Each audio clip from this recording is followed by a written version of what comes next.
आप सब लोग खैरियत से होंगे। आज हम सेकेंड ईयर केमिस्ट्री का बहुत ही इम्पोर्टेंट टॉपिक डिस्कस करने जा रहे हैं। वो है cold electrolytic method for preparation of alkene. सबसे फर्स्ट पे कि कोल्ड इलेक्ट्रोलिटिक मेथड के अंदर हम हमेशा एल्कीन्स को तैयार करते हैं सिमेट्रिकल को। अब सिमेट्रिकल एल्कीन्स कौन सी होती हैं? सिमेट्रिकल एल्कीन्स वो होती हैं जिसमें डबल बॉन्ड की दोनों साइडों पे जो कार्बन अटैच होते हैं उनका नंबर हमेशा सेम होता है। फर्ज क्या, अगर इस साइड पे एक कार्बन अटैच है, इसकी जो दूसरी साइड है वहां पर भी एक कार्बन अटैच होनी चाहिए, उनको हम नाम देते हैं सिमेट्रिकल।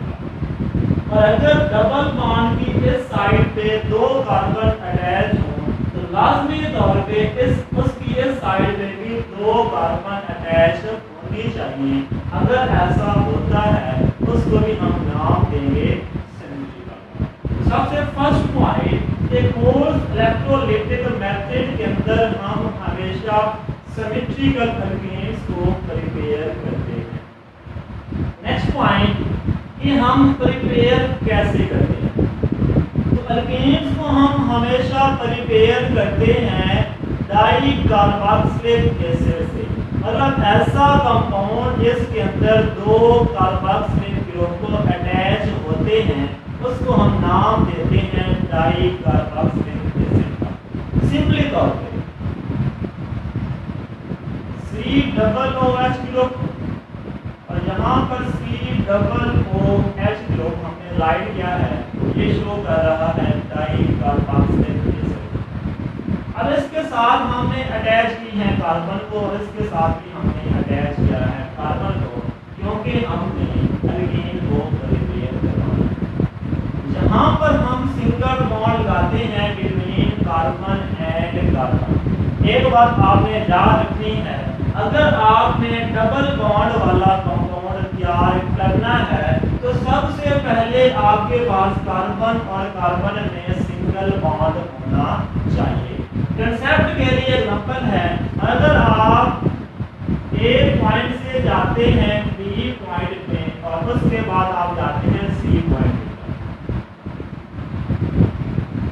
अब ये जो काम स्टेप बाय स्टेप होता है, अगर आपके पास सिंगल बॉन्ड है और आप बनाना चाहते हैं डबल बॉन्ड को, तो आपके पास सिंगल बॉन्ड से आप मूव करें और जाएंगे डबल बॉन्ड की तरफ। और अगर आपने ट्रिपल बॉन्ड को तैयार करना है तो सबसे फर्स्ट पे आपके पास डबल बॉन्ड होना चाहिए और सिंगल बॉन्ड से ट्रिपल बॉन्ड को आप डायरेक्ट प्रिपेयर नहीं कर सकते।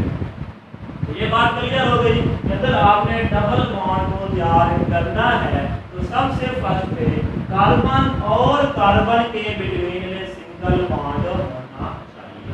तो हमने यहाँ पे राइट किया है डाई कार्बोक्सिलिक कंपाउंड को, और इसके लिए क्योंकि कार्बन की वैलेंसी 2 है यहाँ पे और हमने हमेशा कार्बन की वैलेंसी 4 करनी होती है, यहाँ पर आप वैलेंसी को पूरा करने के लिए H2 लगा देंगे क्योंकि इसके दो बॉन्ड अभी खाली। इसी तरह इसकी जो बॉन्डिंग है वैलेंसी है उसको भी 4 है और यहाँ पर इसके 2 बॉन्ड बने हुए हैं, इसकी भी वैलेंसी को हम पूरा करने के लिए यहाँ पर 2 हाइड्रोजन को लगाएंगे।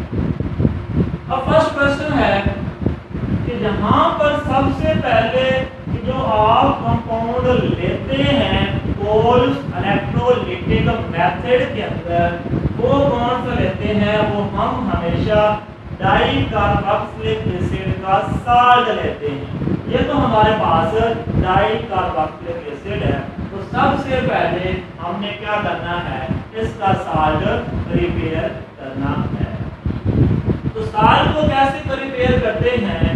आपने पढ़ा होगा कि जब हम एसिड का रिएक्शन करवाते हैं बेस के साथ तो हमेशा वाटर बनता है और साथ में साल्ट बनता है, और उस प्रोसेस को आप नाम देते हैं न्यूट्रलाइजेशन रिएक्शन का।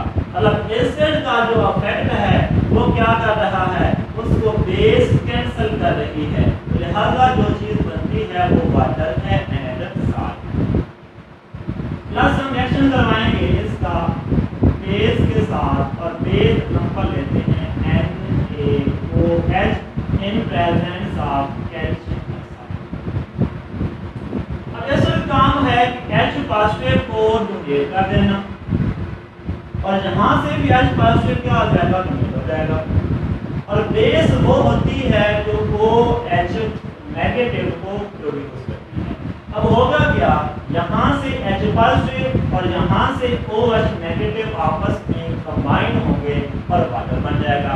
इसी तरह यहाँ से हाइड्रोजन और वहाँ से OH आपस में कंबाइन होंगे और वाटर बन जाएगा। तो बैलेंस करने के लिए हम यहाँ पे 2 राइट करें, तो सिंपली तौर पे हाइड्रोजन और यहाँ से OH आपस में कंबाइन होगी और वाटर बन जाएगा। जो बाकी Na है, एक जहाँ पे आप राइट कर लेंगे और एक Na को आप इस हाइड्रोजन की जगह पे राइट करेंगे, जो आपके पास कंपाउंड बनेगा वो ऐसे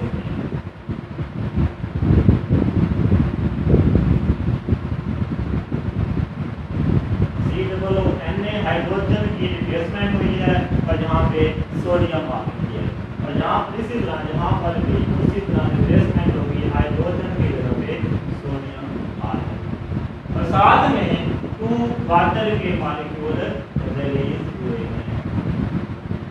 ये जो कंपाउंड हमने बनाया है ये क्या है, ये साल्ट। और हम कोल्ड इलेक्ट्रोलाइटिक मेथड के अंदर हमेशा यूज करते हैं ऐसे साल्ट। तो सिंपली तौर पे जो सबसे फर्स्ट स्टेप होता है, आप साल्ट को हमेशा आयोनाइज करते हैं। तो फर्स्ट पॉइंट आप वो साल्ट लें और साल्ट को आपने करना है आयोनाइज।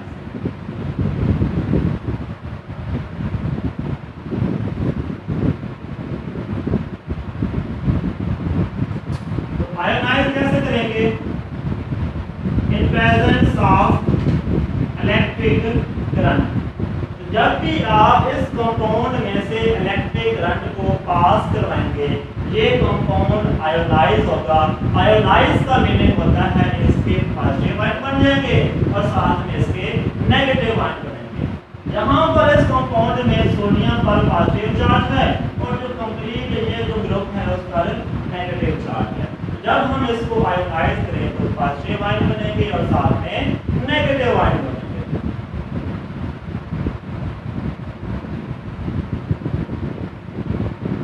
C+O नेगेटिव और यहाँ पर भी C+O negative plus QNA positive, ये आपके पास आयन।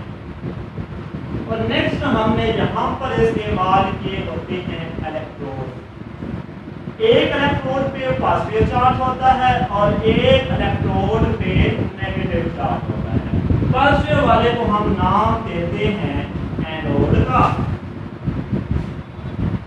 और नेगेटिव वाले को हम नाम देते हैं कैथोड का। एक बात याद रखनी है कि जब भी एनोड का जिक्र आएगा वहां पर हमेशा रिएक्शन होता है ऑक्सीडेशन का। तो एनोड पे क्या होती है, हमेशा ऑक्सीडेशन। और आपने ऑक्सीडेशन की डिफाइन पढ़ी है, इसकी डेफिनेशन होती है रिमूवल ऑफ इलेक्ट्रॉन। और क्योंकि इस पे चार्ज है पॉजिटिव, यहाँ पर आयन कौन से आएंगे, हमेशा नेगेटिव आयन यहाँ पे आएंगे और उनकी ऑक्सीडेशन होगी, मतलब वहां से जो इलेक्ट्रॉन हैं वो रिमूव हो जाएंगे। तो लिहाजा जो नेगेटिव आयन्स हैं वो हमेशा आएंगे एनोड के ऊपर जिसपे पॉजिटिव चार्ज।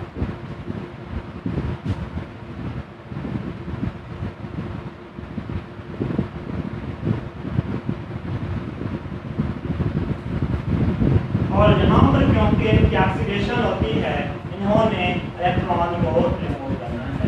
एक इलेक्ट्रॉन यहाँ से भी रिमूव होगा और एक इलेक्ट्रॉन यहाँ से रिमूव होगा। तो जो नीरो कंपाउंड बनेगा वो ऐसे बनेगा। और उस पे हम लिखते हैं डॉट। अब डॉट किसको शो कर रहा है? ये शो कर रहा है फ्री रेडिकल, ठीक है। तो प्लस यहाँ से 2 इलेक्ट्रॉन्स एमिट। नेक्स्ट आप इस कंपाउंड को यहाँ पे ऐड करें।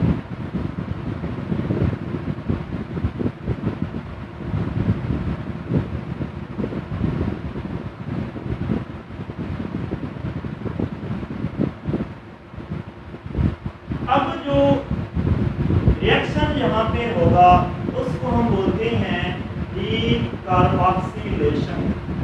अब डीकार्बोक्सिलेशन की सिंपली तौर पे डिफाइन है removal of carbon dioxide from the molecule is called decarboxylation. यहाँ पर याद रखें डीकार्बोक्सिलेशन ये उसका नेम शो कर रहा है कि यहाँ से कार्बन डाइऑक्साइड रिमूव होगी। तो यहाँ से आपने क्या करना है कि इस कंपाउंड से भी कार्बन डाइऑक्साइड मतलब CO2 को रिमूव करवा देना है और यहाँ से भी आपने CO2 को रिमूव करवाना है। तो यहाँ पर 2 कार्बन डाइऑक्साइड के मॉलिक्यूल यहाँ से क्या होंगे? रिमूव होंगे। और बाकी जो ये फ्री रेडिकल है ये अब इस कार्बन के पास तो लग गया है और इन कार्बन के लिए माले गनीमत बच गया है क्योंकि CO2 तो चली गई है। अब उसके ऊपर वहां पर फ्री रेडिकल था, फ्री रेडिकल उसने छोड़ दिया है, लिहाजा ये इन कार्बन के लिए माले गनीमत। यहाँ पर ऐसे होगा, ये फ्री रेडिकल यहाँ पे शिफ्ट हो गया। इसी तरह आप ऐसे राइट कर लें, ये CH2 यहाँ पे भी इस कार्बन के पास माले गनीमत के तौर पे फ्री रेडिकल शिफ्ट हुआ है और यहाँ से 2 कार्बन डाइऑक्साइड के मॉलिक्यूल रिलीज हो गए। ठीक हो गया। नेक्स्ट पॉइंट,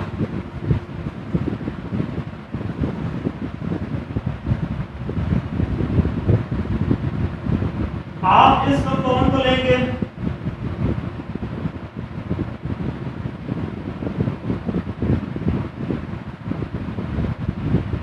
फ्री रेडिकल का मीनिंग होता है कि इसके पास अभी एक इलेक्ट्रॉन वापस मौजूद है। तो ये कार्बन भी अपना एक इलेक्ट्रॉन शेयर करेगी और ये कार्बन भी अपना एक इलेक्ट्रॉन शेयर करेगी। यहाँ से क्या होगा? इनके दरमियान बॉन्ड बन जाएगा क्योंकि यहाँ पर पहले सिंगल बॉन्ड मौजूद है, अभी एक और बॉन्ड बना है, इसलिए कार्बन और कार्बन के बिटवीन में डबल बॉन्ड क्रिएट हो जाएगा। CH2 और यहाँ पर CH2 और ये बन गया डबल बॉन्ड और ये हमारी क्या है? तो ये था एनोड पे जो केमिकल रिएक्शन होते हैं। इसके बाद हमने स्टडी करना है कैथोड के ऊपर। और याद रखिए जो कैथोड होता है उस पे हमेशा चार्ज कौन सा होता है? उस पे हमेशा नेगेटिव चार्ज होता है और यहाँ पर जो रिएक्शन है होगा उसको हम हमेशा नाम देते हैं रिडक्शन का। और रिडक्शन को आप पहले पढ़ चुके हैं, addition of electron is called reduction. तो यहाँ पर क्या होगा? इलेक्ट्रॉन उस कंपाउंड में उस आयन में ऐड। अब सबसे पहली बात कि क्योंकि जो आपने साल्ट इस्तेमाल किया था, साल्ट खुद आयोनाइज नहीं होता, उसको आयोनाइज करवाने के लिए वाटर बहुत ही जरूरी है क्योंकि वाटर होगा तो उस टाइम साल्ट आयोनाइज होगा, उसके आयन बनेंगे। अब बात करते हैं प्रीफर की। तो कैथोड के ऊपर सबसे पहले ये पॉजिटिव जो आयन है ये उस तरफ नहीं जाएगा, बल्कि सबसे पहले जो कैथोड पे हमेशा जो वाटर मॉलिक्यूल है वो वहां पर पहुंचेगा। तो 2 वाटर के मॉलिक्यूल यहाँ पे पहुंचेंगे और क्योंकि यहाँ पे प्रोसेस कौन सा होना है? Reduction, meaning addition of electron, यहाँ पर इलेक्ट्रॉन ऐड। अब देखते हैं इसकी स्प्लिटिंग कैसे होती है। आपने पढ़ा है कि वाटर के अंदर एक H पॉजिटिव होता है और साथ में एक OH नेगेटिव होता है। अब इसमें एडिशन है किस चीज की? इलेक्ट्रॉन की। और आप जानते हैं कि इलेक्ट्रॉन पे चार्ज कौन सा है, वो नेगेटिव है। तो नेगेटिव वाला किसके पास जाएगा? जाहिर बात है पॉजिटिव के पास जाएगा। तो पॉजिटिव जो हाइड्रोजन है ये इलेक्ट्रॉन को ऑब्टेन करेगी, हासिल करेगी, इसका जो पॉजिटिव चार्ज है वो क्या हो जाएगा, तो खत्म हो जाएगा। इसी तरह जो दूसरा इलेक्ट्रॉन है हाइड्रोजन उसको गेन करेगी, उस पर पॉजिटिव चार्ज क्या हो जाएगा, खत्म हो जाएगा। यहाँ पर ये हाइड्रोजन और ये हाइड्रोजन आपस में कंबाइन होगी और H2 का मॉलिक्यूल बन जाएगा। तो यहाँ से H2 का मॉलिक्यूल बनेगा और साथ में जो 2OH नेगेटिव है ये बनेगा। अब जो जो पॉजिटिव आयन यहाँ पर बना था वो कैथोड पे आएगा और यहाँ से जो 2OH नेगेटिव खड़ी हैं ये आपस में कंबाइन होंगी। तो ये 2Na positive plus 2OH negative ये आपस में कंबाइन होंगी और 2NaOH बनेगा। लास्ट पे हम स्टडी करते हैं कि इस कोल इलेक्ट्रोलिटिक मेथड का कंप्लीट रिएक्शन। तो याद रखें उसके लिए आपने रट्टा नहीं लगाना। अगर आपको कंप्लीट रिएक्शन नहीं आता आप उसको छोड़ दें। ये कंप्लीट काम करें, आयोनाइजेशन करें, उसके बाद एनोड के रिएक्शन कंप्लीट करें और फिर आप कैथोड के रिएक्शन कंप्लीट करें। उसके बाद आप इसका कंप्लीट रिएक्शन राइट करें। तो कंप्लीट रिएक्शन राइट करने का सिंपली तौर पे फार्मूला है, आप एरो बनाएं। सबसे पहले आप एरो की राइट करें लेफ्ट हैंड साइड। और क्योंकि हमने काम स्टार्ट किया था यहां से, तो एरो की इस लेफ्ट साइड पे आपने हमेशा उन कंपाउंड्स को राइट करना है जिन पर कोई भी चार्ज नहीं है, ना पॉजिटिव चार्ज हो, ना नेगेटिव चार्ज हो और ना उस पे फ्री रेडिकल हो। जो बिल्कुल न्यूट्रल हो हमने उनको राइट करना। तो यहाँ पर ये आपके पास सबसे फर्स्ट कंपाउंड है, इस पर कोई चार्ज नहीं है क्योंकि पॉजिटिव और नेगेटिव क्या कर रहे हैं, वो कैंसिल कर रहे हैं। क्योंकि इस पर चार्ज नहीं है आप उसको राइट कर लेंगे। सबसे पहले हम इस कंपाउंड को राइट कर लेंगे।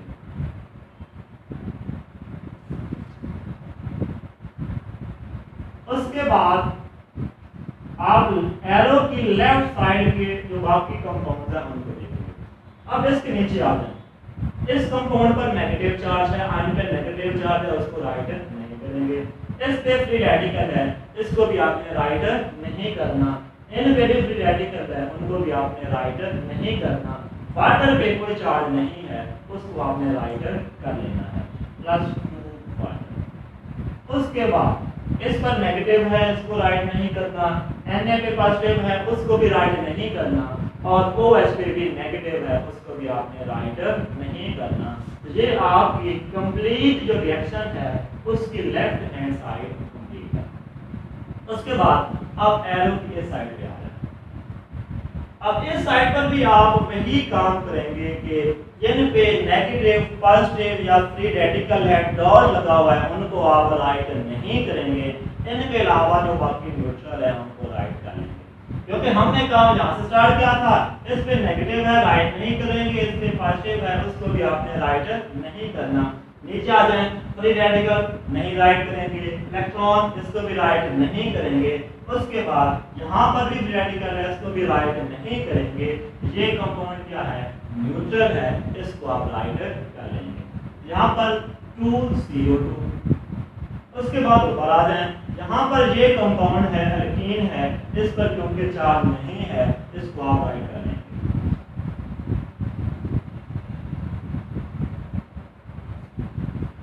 उसको नीचे आ जाएं, H2 इस पर क्योंकि चार्ज नहीं है, न्यूट्रल है, इसको भी आप राइट कर लेंगे। यहाँ पर OH पे नेगेटिव चार्ज है, इसको राइट नहीं करेंगे। और लास्ट पे आपके पास ये कंपाउंड बचा हुआ है, क्योंकि इस पर भी कोई चार्ज नहीं है, आप उसको भी राइट कर लेंगे, +2NaOH। लास्ट पे जो कोल इलेक्ट्रोलिटिक मेथड है उसको करने के लिए हमें कुछ प्रॉब्लम्स का सामना करना होता है, क्योंकि मेनली तौर पे हमने स्टडी करना था, हमने प्रिपेयर करना था अल्कीन्स को, लेकिन यहाँ पे होता क्या है उसके अलावा और भी जो बाई प्रोडक्ट्स हैं वो प्रिपेयर होती हैं। लिहाजा इंडस्ट्री के अंदर कोल्ड इलेक्ट्रोलिटिक मेथड की जो इम्पोर्टेंस है वो बहुत ही कम है, और यहाँ पर जो बाई प्रोडक्ट्स बनती हैं वो CO2 है, इसके अलावा हाइड्रोजन गैस है एंड सोडियम हाइड्रोक्साइड। ये था हमारा आज का लेक्चर, जो कि बहुत ही इम्पोर्टेंट टॉपिक के बारे में था, और अगर इसके हवाले से कोई क्वेश्चन हो तो आपने हमें कमेंट्स में आगाह करना है, और अगर आपको मेरी ये वीडियो अच्छी लगी हो तो इसको लाजमी लाइक करें और सब्सक्राइब करें और दोस्तों के साथ शेयर करें। नेक्स्ट वीडियो तक के लिए अल्लाह हाफिज और अपना ढेरों सारा ख्याल रखें।